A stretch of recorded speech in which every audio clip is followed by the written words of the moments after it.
Today is the last of our last little saga for the past few weeks of looking at vintage cameras. We'll have more in the future, I'm sure, but this is just the last one that I have on hand. Although the majority of cameras we've gotten have come from a direct family member, mostly my dad, thank you. This one came from a different side of the family. This is the Olympus OM-10. First Olympus camera I believe that we've looked at, and it's got a bit of a history that we'll get into. As I said, this came from not the usual side of the family, but my partner's family knows that I collect vintage cameras, dug this out of storage, and sent it my way for Christmas. Very much appreciated. This is really cool. Let's get into what I was able to research about this. The Olympus OM-10 is a 35mm SLR that launched in June of 1979. I found several vintage print ads from around then advertising this, but none of them have a price.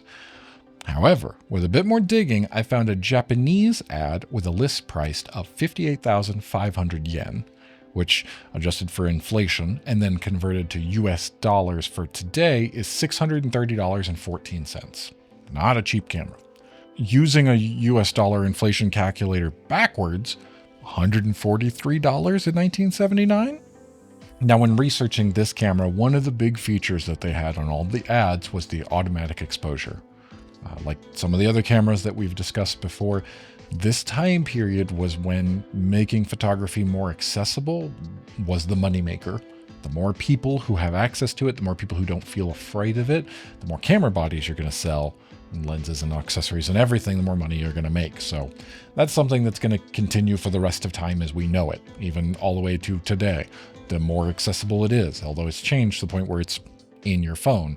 But again, making it easier, making it more accessible, more people are going to use it. How many people buy cameras? How many people buy phones based on the camera that's in them? Now, there's an interesting thing about this as well. While having all automatic exposure, it had a manual mode if you bought a separate adapter. Yeah, the manual adapter, sold separately, would allow 11 shutter speeds ranging from 1 second to 1,000th of a second. Without the manual adapter, it was set to the flash sync of 1/60th of a second. Speaking of flash, it came with one. This electronic flash T20 from Olympus. Pretty cool. Goes right on there. Yeah. Oh, that's neat. I have no idea if this functions, but cool. Now, the lens I got with it is aftermarket. It's not the original lens that came with it. It's a Sigma 35 to 135 millimeter. It's capable of stopping down to f3.5. And it's got so many lenses, manual control of this aperture. And it's got a really interesting zoom, the way that you actually go in and out. But when you go all the way out and then you zoom, and if you get halfway through, you can't go, like there's actually stopping you from being able to focus at certain lengths without being fully all the way out. It's kind of cool. The camera itself does take a button cell SR44 battery that I removed so that they would not corrode. Typically goes in there. The same cannot be said for the flash, which took 2 AA's and definitely were very corroded. So I'll actually need to clean this out before even attempting to see if the flash still functions at some point in the future. Another thing that I noticed, which was actually really similar to the Petri camera that we've looked at in the past, it has a similar ring right in the middle of the viewfinder when you're looking through it, which sections of it are either less clear or more. It's how you check your focus. I thought that was really cool that they also had that kind of technology. As we said, the history. Let's talk about that. My partner's family gave it to me as a Christmas present. It was my partner, Bonnie, her great-grandfather, step-grandfather, after her dad's mom remarried. Is that how that works? I think. Anyway, the man who originally owned this camera was named Arnold. It actually came with a tag that has his full address at the time on it, so obviously we won't be showing it. That was on the travel bag. It's a really cool piece of history. It's neat to see, but, for obvious reasons, I'm not going to be showing that on camera. Anyway, Arnold was a pharmacist, and when he retired, he then traveled the world with his wife. Specifically, what was recalled about this and then translated to me was a cruise trip that they took to Greece and Italy, where he took this camera and took a lot of pictures. From what we do know about it, he really liked the camera, but when he got up there in age, he couldn't get clear photos with it anymore due to his failing eyesight. So then it passed down to Bonnie's dad, actually, and her dad used it to take pictures of children and their clothing. That is what I wrote. but it's not weird. I checked for more info on that. Apparently there's a whole story there about Bonnie and her siblings being models for children's clothing company very early on. I don't know about that. I didn't know anything. Anyway, her dad was the one doing the photography for it, and he really liked the telephoto lens that he bought here. This is a Sigma, as I said before. He liked being able to back up and then zoom in closer, and it helped with the lenses. The best guess for time range of when that happened was sometime between 1987 and 1991, and he bought the lens for a couple $100s. So wait, was this lens purchased for the purpose of taking pictures of the children's clothing? Unless it was newborns, because Bonnie and I are the same age, and I was born in 91.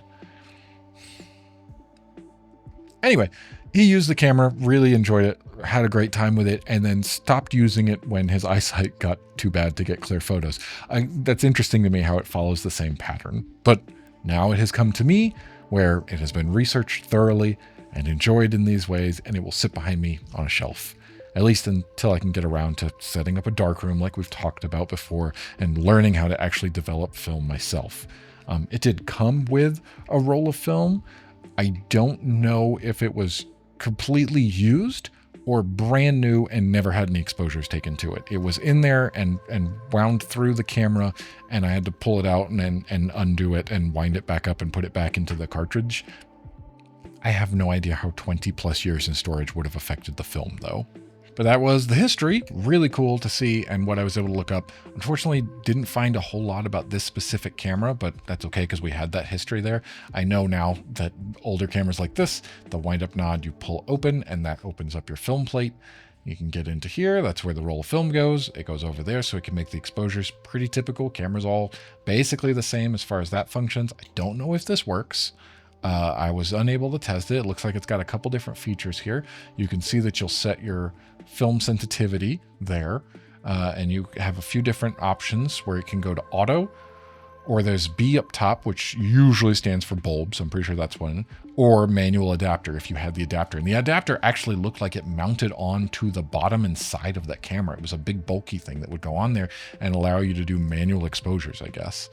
But yeah, as far as that goes, the lever doesn't go past here. Maybe that's because there's not film in there currently. I don't 100% know how to use it because, again, I don't unfortunately have the manual for it. So I'm going to hopefully find out. It would be really cool to get this thing back in working condition.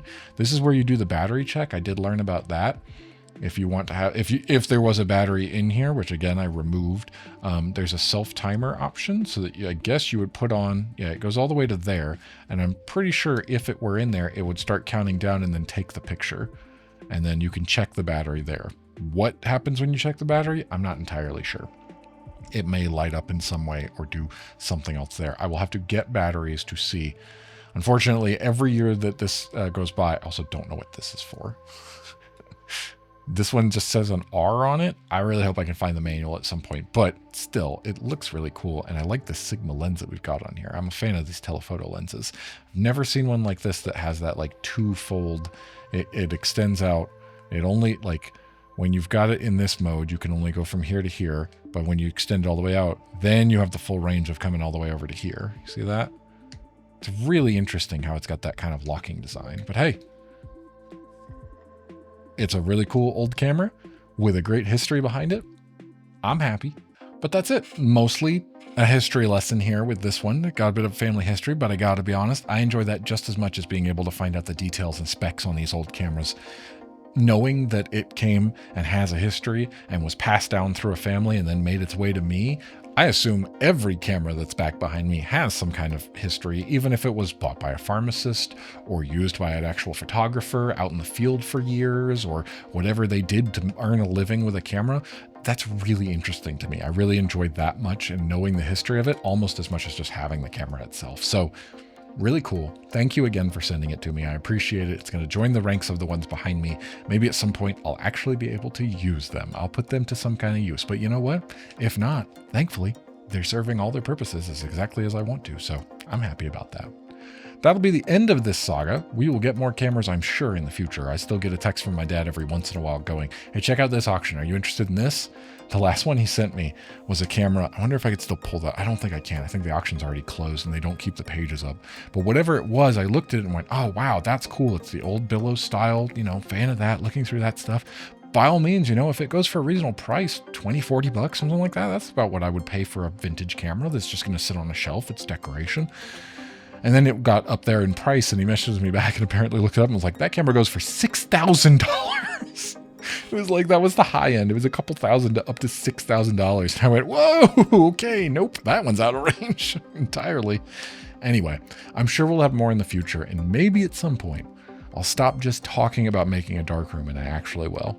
But in the meantime, I'm going to keep researching old cameras, having a fun time enjoying what I can find out about them, how they used to function, and imagining what kind of situations they made their way in and what kind of life they've had until they get to me. That'll do it, everybody. We'll see you next time for the next vintage camera that I look at.